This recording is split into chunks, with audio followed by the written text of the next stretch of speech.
안녕, 민규쌤입니다. 자, 이제 대단원 2의 중단원 2, 동아시아의 변화와 근대적 개혁의 추진 볼 거고요. 드디어 우리가 문호를 개방해 강화도 조약의 체결부터 그리고 1년의 개화 정책 추진, 이모군란, 그리고 갑신정변까지 다루는 부분이고요. 그 첫 번째 단계입니다.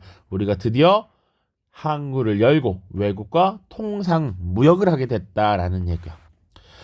교과서로 96부터 100, 교과서는 그리고 프린트는 34에서 36이라고 되어 있는데 실질적으로는 중국의 양무운동, 일본의 메이지 유신을 다루는 것들이 96, 97에 있어요. 그래서 실질적으로 여기서는 98부터 100까지, 프린트는 35, 36 차시가 되겠습니다. 자, 그리고 교과서 97쪽에 조선에서의 개국통상론의 대두라는 부분은 있는데 그 부분은 다음 영상에서 좀 이따 볼 겁니다. 자, 연표부터 쭉 살펴보면서 내용 정리할 텐데요. 이 연표는 1863년부터 1880년대까지 복습을 한다, 복습 및 예습을 한다라는 입장에서 쭉 진행을 할 겁니다. 그리고 가급적 근대 개항기 역사를 다루고 일제강점기를 다룰 때 이 복습을 반복해서 가급적 많이 할 거니까 잘 따라오시길 바랍니다. 자, 1863년 선생님이 여기 자료에 오타를 내서 수정을 수기로 해놨습니다. 고종이라고 하는 왕이 즉위했던 1863년부터 우리가 지난 영상 흥선대원군 다뤘는데 1873년까지 약 10년간 왕의 아버지였던 흥선대원군이 집권을 했죠. 그래서 대내적으로는 정치기강의 확립 그리고 왕권 강화라는 과제를 해결하기 위해서 여러 가지 노력을 했다라고 다뤘습니다.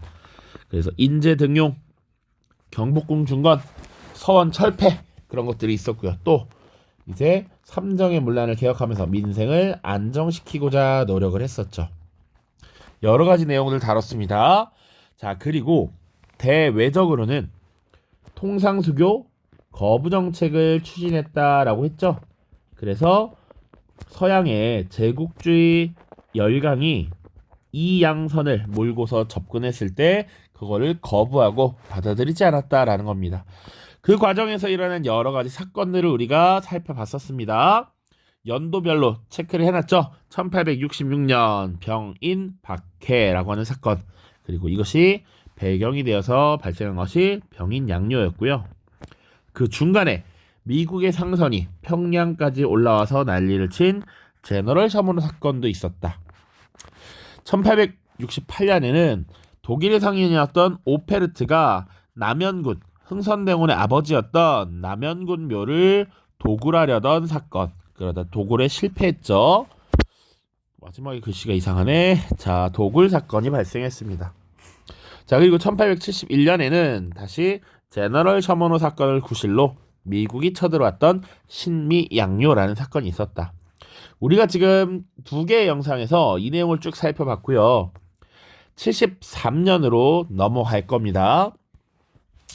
자, 신미양요라는 사건까지 거치고 난 뒤 전국에 척화비를 건립했고요. 73년이 되면 지금 고종의 친정이 시작되었다라고 나오는데 이때 양반 유생이었던 최익현의 상소를 받아서 지금 흥선대원이 물러나고 고종이 직접 정치를 주도하게 된다. 그것이 1873년입니다. 자, 고종이 직접 정치를 행했다라고 하지만 고종의 왕비였던 왕비 민씨, 그리고 그 민씨 주변의 세력들이 권력을 주도했다, 정치를 주도했다라고 해서 민씨정권 시기라고도 우리가 부릅니다. 민씨정권이 지금 정권을 주도했다. 그래서 73년부터 우리가 이번 영상에서 다루는 부분이 82년까지의 이야기입니다.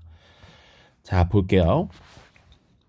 자, 조선 내부에서도 사실은 외국이 계속 출몰하면서 우리도 무역을 해야 되지 않을까라고 했던 개국 통상론이 등장하기 시작합니다.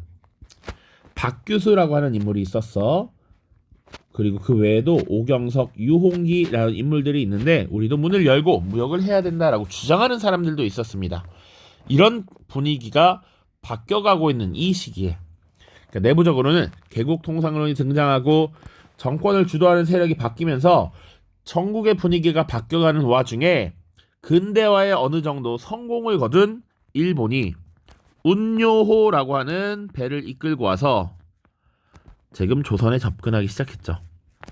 그리고 나서 적군이 일본의 군함이 조선의 항구에 접근을 하니 조선군은 당연히 대응 사격을 해야 됩니다.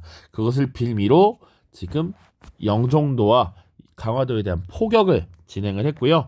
이 이후에 이 사건을 해결하기 위한 과정에서 조약을 하나 체결하게 된다. 그것이 조일 수호조규라는 것이었고, 이것은 사실상 우리가 이제 드디어 개항을 했다라는 의미가 있습니다. 그리고 개항을 했으니까 통상을 해야겠죠. 자, 그래서 조일 수호조규를 체결한 다음에 일본의 요청으로 수신사라고 하는 사신단을 파견하고요. 그리고 무역에 관한 조약 2가지를 추가로 체결을 해 조일수호조교 부록, 조일무역 규칙을 체결합니다. 자, 그 이후에도 내부적으로 계속 어떻게 해야 되나 논의나 이런 것들은 계속 쭉쭉쭉 이어지고요. 1880년이 되면 우리가 다시 한번 수신사를 파견하게 됩니다. 이때 파견되었던 인물이 김홍집이라는 인물이고요. 이 김홍집이 갔던 이유는 1876년에 우리가 체결했던 여러 가지 조약들이 불평등했어. 불평등한 조약의 내용들이 많았기 때문에 이것을 고치기 위해서, 개정하기 위해서 갔던 겁니다. 그러나 사실 이 목적을 달성하는 것은 실패했고요. 김홍집이 대신에 일본을 다녀오면서 조선책략이라고 하는 책을 하나 들고 옵니다. 자, 러시아가 끊임없이 남하하려고 하는데 당시 조선이 러시아를 막아내고 살아남기 위한 전략은 무엇인가 라고 했을 때 중국과 친하게 지내고 일본과 관계를 맺고 미국과 연합해야 된다라는 것을 주장해. 사실 중국과 일본은 원래부터 알던 나라, 관계가 있던 나라인데 이 미국이라는 나라가 새롭게 등장하면서 조선 내부에서 뜨거운 논의가 시작됩니다. 자, 그래서 미국과 관계를 맺어야 되냐 말아야 되냐 이런 것들이 계속 나와. 자, 그리고 본격적으로 개화정책을 추진하고요. 개화정책을 총괄하는 관청으로서 통리기무하문이라고 하는 것을 설치합니다. 또 무엇을 하느냐? 이때 99년 5군영을 2영으로 축소시키고요. 신식 군대인 별기군도 설치합니다. 그게 80년, 81년 넘어가는 과정이야. 자, 그리고 1881년도 체크해야 하는데 여기는 청나라에 파견되는 영선사라고 하는 사신이 또 파견되기도 합니다. 자, 그 다음 1882년이야. 드디어 미국과 연합을 해야 되는지 말아야 되는지 논의가 결정돼서 조미소 통상조약이 결국 체결된다. 서양과 체결한 최초의 근대적 조약이고요. 역시 불평등한 내용을 포함하고 있습니다. 근데 이걸 도와줬던 나라가 누구냐면 바로 청이라고 하는 나라야. 청. 왜 그랬느냐? 청나라가 미국에게만큼은 우리가 조선에 영향력이 있어라는 걸 보여주고 싶어 했어. 그래서 이 조약의 체결을 주도했고요. 물론 청나라는 조선이 청나라의 속국이다라는 것을 넣고 싶어 했지만 미국이 그것을 반대했다. 자, 그리고 82년에는요. 그 전에 설치했던 별기군과 기존의 구식군인에 대한 차별이 이루어졌어. 그러다가 월급이 계속 지급받지 못했던 구식군인들이 13달 만에 급료를 받습니다. 근데 하필 그 급료에 쌀과 모래 그리고 쌀 껍데기인 겨가 거의 막 섞여 있었다. 그래서 들고 일어났다. 그것이 이모군란이었고요.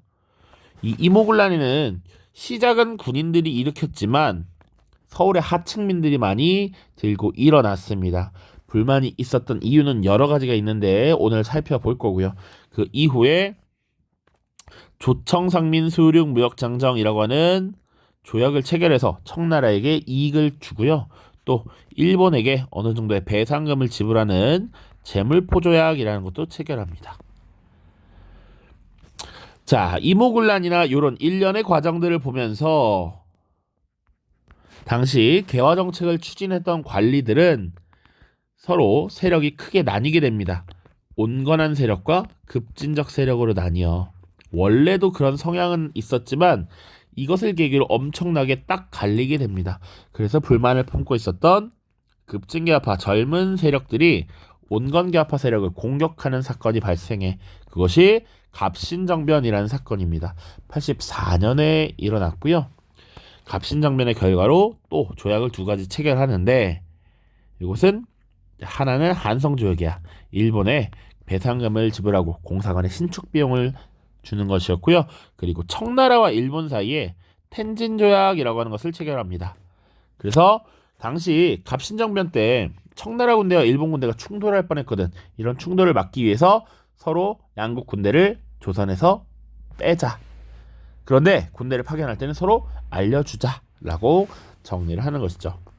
지금 쭉 흐름만 대략 봤는데 벌써 10분이 지났네요. 본격적인 내용 살펴보도록 하겠습니다. 자, 첫 번째로 이제 조일소 조규 살펴보겠습니다. 우리가 흔히 강화도 조약이라고 알고 있는 그 조약이죠. 1876년입니다. 이때가 병자년이라서 옛날식으로는 뭐 병자수호조규, 병자수호조약 이렇게도 얘기를 해요. 자, 그러면 조일소조규를 왜 체결하게 되었는가? 그 배경부터 살펴볼 겁니다. 첫 번째, 대내적인 배경을 보면 최익현이라고 하는 인물의 상소로 흥선대원이 드디어 물러났습니다. 그러면서 고종이 직접 정치를 추진하는 친정 체제가 수립됐고요. 이때 고종의 왕비였던 민씨 세력이 정권을 주도하면서 기존의 대외 정책이 변화하게 됩니다. 승선대원군 시기에 대외 정책은 통상수교 거부 정책이었죠. 근데 이것이 이제 바뀔 수 있겠다라는 변화가 생긴 것이지. 자, 그래서 지금 어떻게 변했는지 살펴봐야 돼. 또 추가로 내부적으로는 우리가 드디어 국가를 개방하고 열고 상업을 통해야 된다, 무역해야 된다라는 주장이 드러나. 대표적인 인물이 박규수라고 하는 인물, 그리고 오경석, 유홍기 같은 인물들이 있었습니다. 우리의 문을 열고 개방하자. 자, 박규수는 우리 상공업 중심 개혁론, 흔히 북학파라고 하는 여남 박지원의 손자이기도 했고요.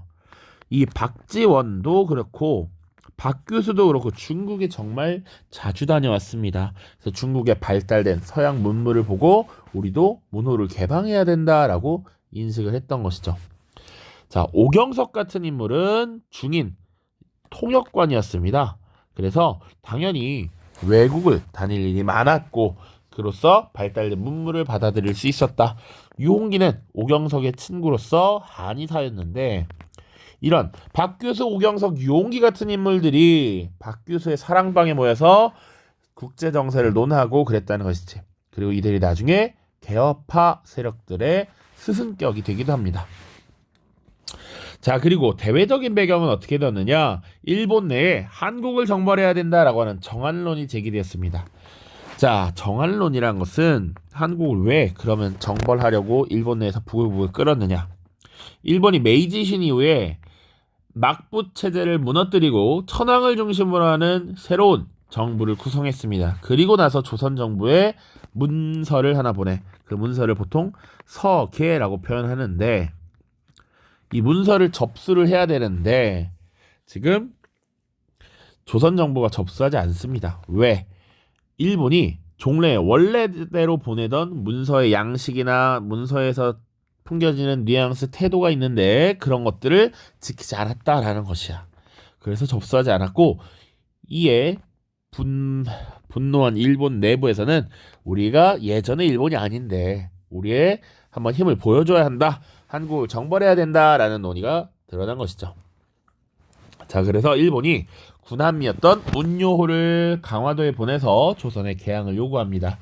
그리고 우리의 항구에 접근하는 운요회, 우리가 당연히 방어적 사격을 할 수밖에 없었고, 이를 근거로 운요호가 당시 인천과 강화도를 쑥대밭으로 만들어 버리죠. 그것이 운요호 사건입니다. 이것이 배경이 직접적으로 작용한 것이죠. 자, 그래서 다음 해인 1876년 일본의 대표와 조선의 대표가 모여서 협상을 시작하게 됩니다. 그 내용은 다음과 같아요. 우리 교과서에 있는 자료, 100쪽에 있는 자료에도 나와 있습니다. 자, 조선을 자주국으로 명시하도록 했습니다. 교과서 100쪽을 같이 보면 좋을 것 같은데, 뭐 영상 말미에 교과서도 볼 테니까 그냥 일단은 보십시오. 자, 조선은 자주국이며 일본과 평등한 권리를 가진다, 이렇게 얘기해. 조선과 청나라의 전통적인 관계를 부인함으로써 청나라가 조선에 미치는 영향력을 없애려고 했던 것입니다. 조선을 자주국으로 명시했다. 4조에 부산을 비롯한 3개 항구를 개항한다라고 또 되어 있는데, 가장 먼저 개항한 것이 부산입니다. 1876년 바로 그 해에 개항을 하고요. 그 외에 어떤 항구를 개항했느냐? 원산 지역을 개항합니다. 그리고 인천을 개항합니다. 자, 각각의 목적이 있다라고 보시면 돼요. 잠시 옆에 조그맣게 지도를 그려서 한번 볼게.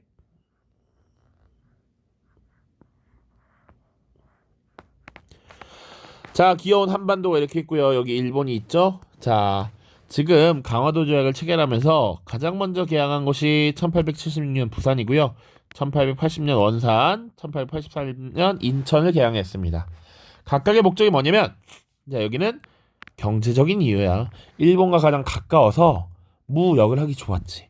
그리고 그 다음에 개항한 원산은 군사적 목적입니다. 언제든 북쪽으로 이렇게 올라갈 수 있도록. 그리고 당시 내려오려고 했던 러시아의 남하를 저지할 수도 있던 중요한 위치였죠. 그리고 인천은 정치적인 목적입니다. 사실 조선 정부를 압박할 때 문제가 생기면 수도인 서울로 빠르게 진격하기 위해서라고 생각하시면 돼. 그래서 정치적, 경제적, 군사적 침략 거점을 확보하려 한 것이다. 그리고 세 번째는 해안 측량권을 허용했다는 겁니다. 조선의 영토 주권을 침해한 것이고요. 이것은 일본이 조선의 바다를 정확히 파악함으로써 군사적인 침략 의도를 보여준 것이다. 원래 우리나라의 지형 이런 것들은 군사적 목적에 비밀스럽게 우리가 알고 있어야 하는 정보인데 일본에게 이런 걸 줬다는 것이죠. 그래서 조선 후기에 김정호가 대동여 지도라는 지도를 만들었을 때 김정호가 처벌을 받을 일이 생겼습니다. 그 당시에 우리의 지형, 산세 이런 것들은 군사 기밀인데 이것을 너무 자세하게 오픈을 했다는 것이죠. 이게 적에게 손에 들어가면 문제가 될 수 있다라는 것이죠. 자, 그리고 10조에 영사재판권이라는 것이 있습니다. 영사라고 하는 건 원래 국가가 다른 국가에 파견하는 외교관이라고 생각하시면 돼. 그래서 한국에 조선에 들어와 있는 일본인이 잘못을 저지르면 원래는 조선에서 잘못을 했으니까 조선에서 처벌을 받아야 하는데 일본에서 파견된 영사가 재판을 할 수 있게 해준다라는 거야. 조선에서 조선의 법이 적용되지 않는 곳이 있다. 치외법권이라는 표현도 동일하게 사용을 합니다. 이것은 조선의 사법주권을 침해한 것이고 일본인이 조선에서 맘대로 활동할 수 있도록 보장을 한 것이죠. 그래서 문제다. 성격 정리하면 조선이 외국과 체결한 최초의 근대적 조약이면서 일본의 침략적 의도에 순순하게 넘어간 일본에 매우 유리한 불평등 조약이었다라고 하는 게 특징이다라고 보실 수 있습니다. 자, 그리고 추가적으로 조일수호 조교를 체결한 뒤에 부속 조약을 2개 체결합니다. 조일수호 조교 불업과 조일 무역 규칙인데요. 중간에 뭐 어떤 일이 있었냐면 이 조일수호 조교를 체결하고 나서 바로 일본의 요청으로 1차 수신사가 파견됩니다. 자, 딱 당연히 1876년이고요. 김기수라고 하는 인물을 대표로 해서 파견이 되고요. 조일수호 조교 부록 보도록 하겠습니다. 내용은 심플합니다. 일본인의 거류지를 설정했다라는 거야. 일본인이 지내고 생활하고 무역을 할 수 있는 공간 범위를 설정해줬다. 조금 더 볼게. 지도. 예를 들어서 지금 부산을 봅시다. 부산 항구가 있으면 부산 항구를 주변으로 10km까지 생활할 수 있다라고 얘기해. 자, 요 범위까지 지금 생활할 수 있다라는 거야. 일본인들이. 인천에서는 또 10km 범위 이렇게 하면 요만큼 생활할 수 있다라는 겁니다. 무슨 말인지 알겠죠? 그래서 조일소조교 부록을 체결했을 땐 일본인이 항구로부터 심리까지 떨어진 4km까지는 생활할 수 있어. 근데 이게 나중에 개정이 되면서 50리로, 나중에는 100리로 지금 늘어나기도 합니다. 자, 그 다음 개항장에서 일본 화폐 유통을 허용했다라는 거야. 지금 일본 화폐를 부산, 인천, 원산에서 쓸 수 있게 했다라는 거죠. 이게 뭔 소리야 싶어. 자, 그 다음입니다. 조일 무역 규칙. 자, 이거 흔히 우리 산무라고 정리합니다. 산무. 세계가 없다라는 거야. 뭐가 없느냐? 일단 첫 번째, 일본 상인들이 왔을 때 우리의 쌀, 우리의 잡곡 등을 수입할 수 있도록 허용해 줍니다. 자, 우리는 사실 일본이 왜 이런 걸 요청하는지 잘 파악하지 못했어. 그러니까 왜 그러냐면 당시 일본은 빠른 산업화 과정을 거치면서 농지가 빠르게 공업지대로 변하고 있습니다. 그러니까 농지가 줄어들고 농업 생산량이 떨어지고 있어, 국가적 차원에서. 근데 이 공업지대, 공장에서 물건을 만드는 게 훨씬 이윤이 크기 때문에 농지를 공업지대로 바꾸는 모습이 나타납니다. 그런데 자, 이 공업지대가 늘어나면 늘어날수록 농지는 줄어들고 일본에서 쌀이 공급이 제대로 안 되니까 불만이 많아. 그래서 일본 상인들이 쌀을 수입해 갈 수 있도록 허용해 준 것인데 이것을 제한하는 규정이 없었습니다. 제한 규정이 없다. 일무야 이게. 일본에서 쌀을 엄청 많이 사가면 우리가 먹을 게 없잖아. 우리가 먹을 게 없으면 공급이 부족해지면 쌀값이 오른단 말이야. 이게 나중에 문제가 돼요. 그래서 지금 양곡의 수출입을 허용했다. 그런데 이에 대한 제한 규정이 없었다. 이게 나중에, 아주 나중에 제한 규정이 생겨요. 언제 생기느냐? 1883년 또 조일 통상장정이라고 하는 조약을 체결하는데 이때 곡식의 유출을 막는, 방지하는 법이라고 하는 방공령이라는 조항을 넣습니다. 자, 두 번째, 정부 소속. 일본 정부에 소속된 일본 선박에 항세가 없다. 두 번째, 산무 중에 두 번째고요. 그리고 이후 수출입 상품에 대한 무관세를 허용했다. 관세가 없다. 세 번째입니다. 됐죠? 조일 소조교 부록, 조일 무역 규칙 내용 봤습니다. 자, 그 다음이야, 그 다음. 자, 그 다음으로 넘어가는데 1880년의 얘기를 봐야지. 1880년. 자, 이때 제 2차 수신사가 파견이 되고 그 대장이 김홍집입니다. 김홍집. 자, 이 김홍집이 갖고 온 책이 조미소 통상조약의 체결 배경이 됩니다. 자, 조미소 통상조약 보죠. 미국과 체결한 조약. 배경 보시면 첫 번째, 조선 책략의 유포 이후에 미국과의 수교 주장이 대두했다. 이거 누가 가져온 거다? 2차 수신사였던 김홍집이 갖고 온 거. 그리고 청나라가 조선과 미국의 수교를 알선합니다. 왜 그랬느냐? 청나라도 사실은 영국이나 프랑스에 털려온 나라였고 유럽 세력들이 자꾸 아시아로 찍적거리는데 한반도는 누구의 영향력에도 들어가는 걸 원치 않아. 그런데 내려오고 있는 러시아를 막기 위해서는 뭔가 필요하다는 얘기지. 그게 바로 미국이었다. 미국을 불러오면 러시아와 세력 균형이 이루어질 것이고 일본도 개입하지 못할 것이야 라고 생각한 겁니다. 자, 그래서 기본적으로 러시아에 대한 견제, 그리고 또 원했던 것은 청나라가 조선에 대한 종주권을 인정받고 싶은 거야. 종주권은 조금 비속어를 쓰자면 조선이 청나라의 따까리야라는 걸 미국으로부터 인정받고 싶었던 거야. 우리가 지금 조선에 대한 영향력을 행사하고 있어. 조선은 우리 청나라의 영향력 아래, 청나라의 지도 아래에 있는 나라야라는 것을 인정받고 싶었던 겁니다. 자, 그런데 물론 이 내용들 조미소 통상조약에 넣고 싶어 했는데 이건 넣는 건 실패. 미국이 반대합니다. 자, 내용 보시면요. 최혜국 대우라고 하는 게 첫 번째가 있습니다.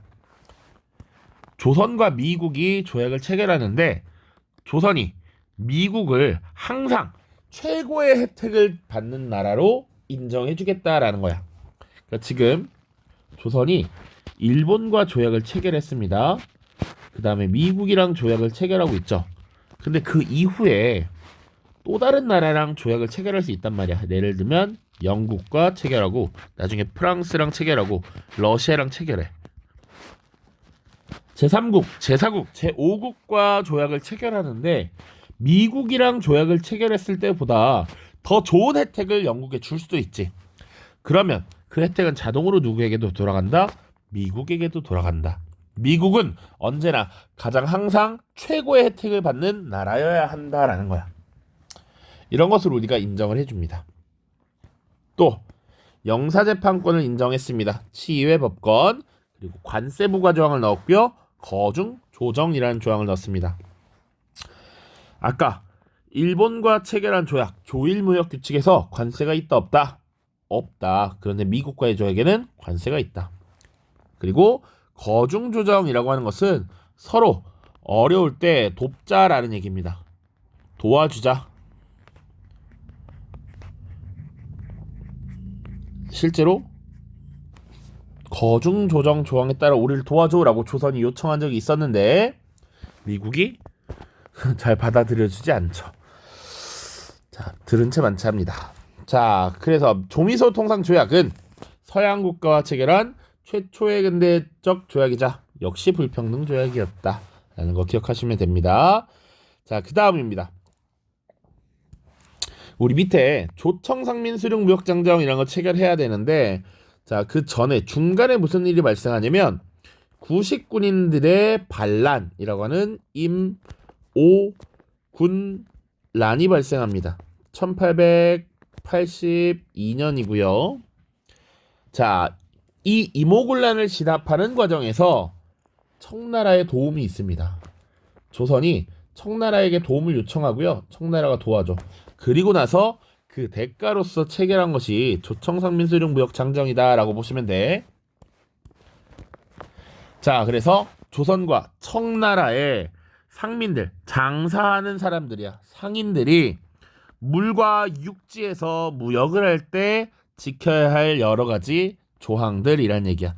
근데 조약은 아니고 장정이라고 표현했는데 이것은 대등한 국가 간에 체결한 것이 아니라는 의미이기도 합니다. 자, 그래 어떤 내용이 들어갔느냐? 조선에 대한 청나라의 종주권을 결국 명시합니다. 자, 우리는 이렇게 지금 체결한 이 장정은 국가 대 국가의 조약이 아니라 청나라가 청나라에게 사대를 하는 소위 따까리 아랫 것들에게 혜택을 주는 것이다. 이렇게 명시를 해놔요.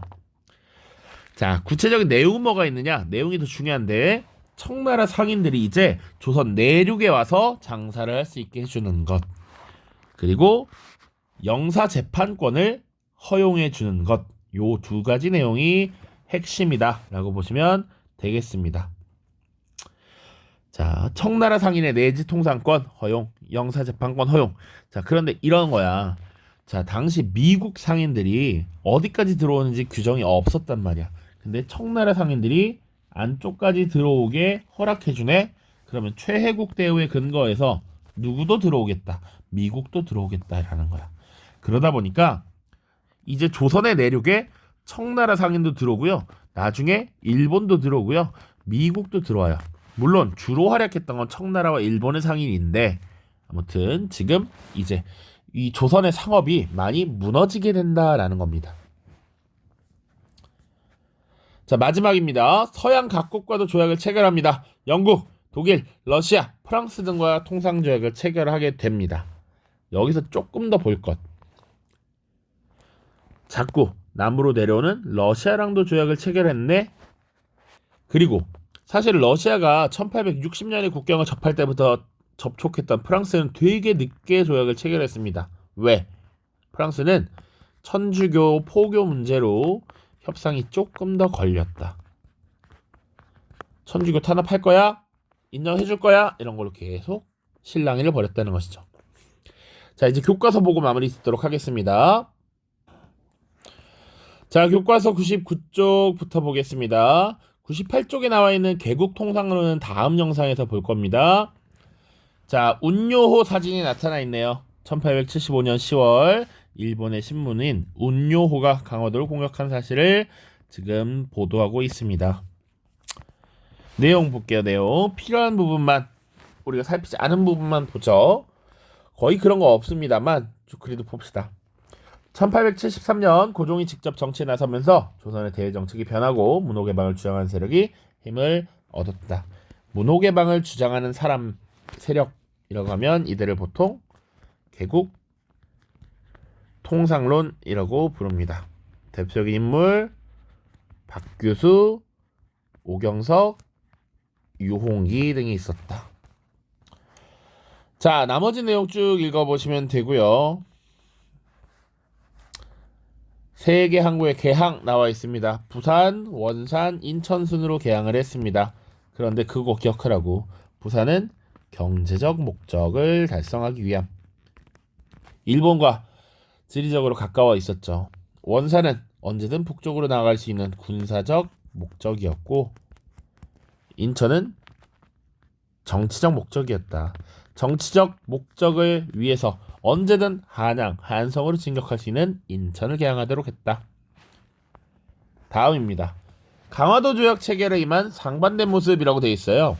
자, 이거 읽어보면 좀 재밌는데, 조선 정부는 일본과 강화도 조약 체결을 위한 협상에 나서면서 이 협상을 일본과 전통적으로 맺어왔던 교린관계 연장선으로 파악했대. 당시 국제 질서에 대한 무지가 드러난 것이죠. 반면 오경석을 중심으로 한 초기계와 사상가들은 서양의 외교 체제를 파악하고 이에 대응하려 했습니다. 그래서 대일본국 황제 폐하와 조선국왕 전하로 차등을 두어 표기한 조약 원문을 각각 대등하게 바꿨습니다. 그러나 이러한 노력에도 불구하고 조선 정부는 옛날의 우호를 다시 세운다라는 구절을 넣어 국호를 재개하는 명분만 얻었을 뿐 조선의 주권을 각종으로 침해하는 일본의 요구사항을 거의 그대로 받아들였다라고 하는 아쉬움이 있습니다.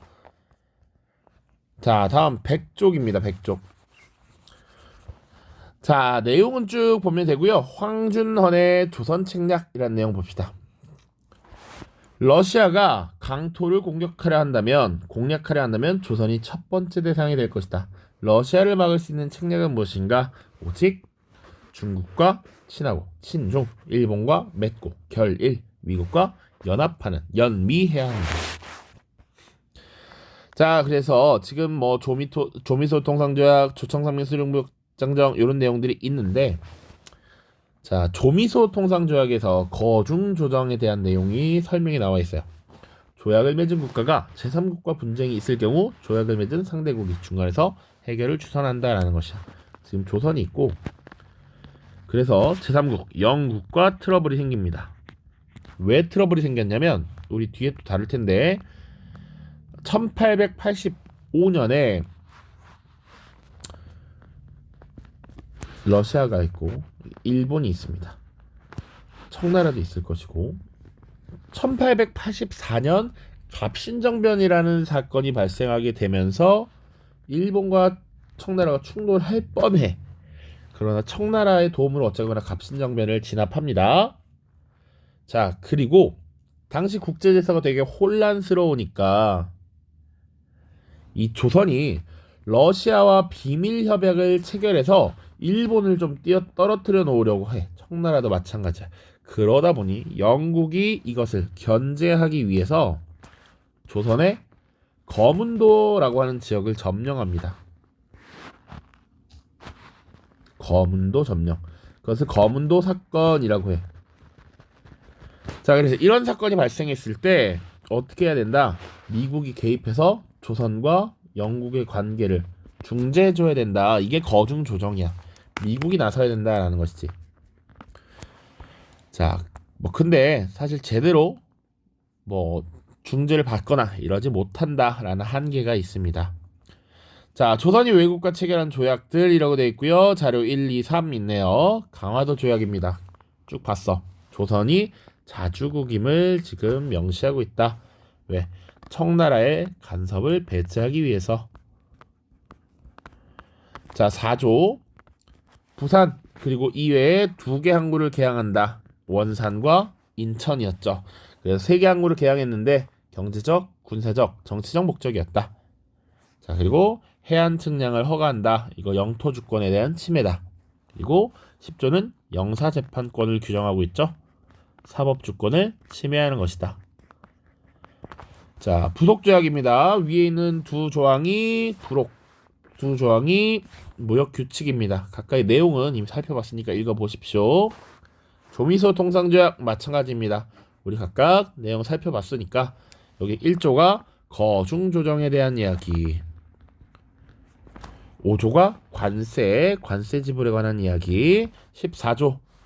자, 특혜를 허가할 때는 미국에게도 무조건 준다라고 하는 것. 최혜국 대우였습니다. 최혜국 대우. 자, 됐죠? 자, 고생 많았고요. 다음 영상에서는 이제 개화정책 살펴보도록 하겠습니다.